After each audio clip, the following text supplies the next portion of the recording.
5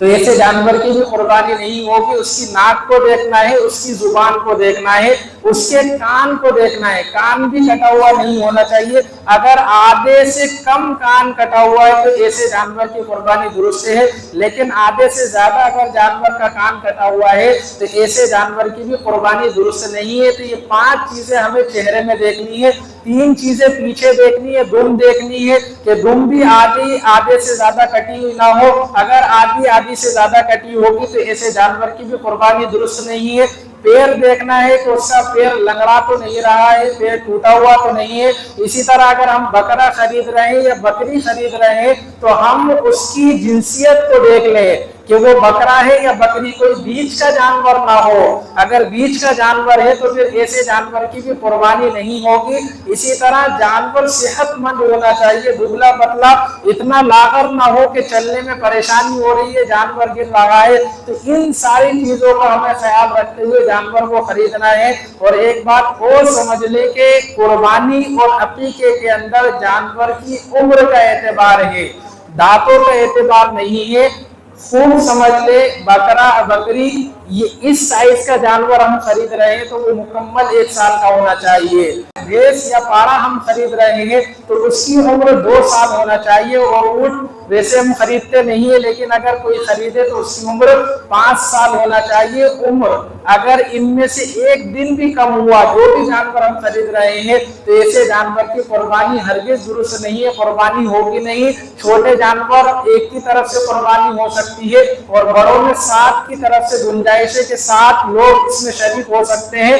7 سے کم بھی لوگ بڑے جانور کو خرید کر اس کی قربانی کر سکتے ہیں۔ تو یہ ساری چیزیں دیکھ کر ہم جانور خریدیں۔ اسی طرح جانور جب ہم خریدیں تو اس بات کا بھی خیال رکھیں کہ ہم جس پیسے سے جانور کو خرید رہے ہیں وہ پیسہ ہمارا حلال ہونا چاہیے، حرام کا نہیں ہونا چاہیے، سود بیاج کا نہیں ہونا چاہیے، کسی کا مارا ہوا، کسی کا چھینا ہوا، کسی کا حق دبایا ہوا پیسہ نہیں ہونا چاہیے۔ اگر حرام مال سے ہم جانور کو خریدیں گے تو اللہ تعالیٰ پاک ہے، پاکیزہ ہے۔ حلال مال کو اور طیب مال کو اللہ تعالیٰ پسند کرتے ہیں، حرام مال کو پسند نہیں کرتے۔ تو ایسے شخص کی کوئی قربانی قبول نہیں ہوگی۔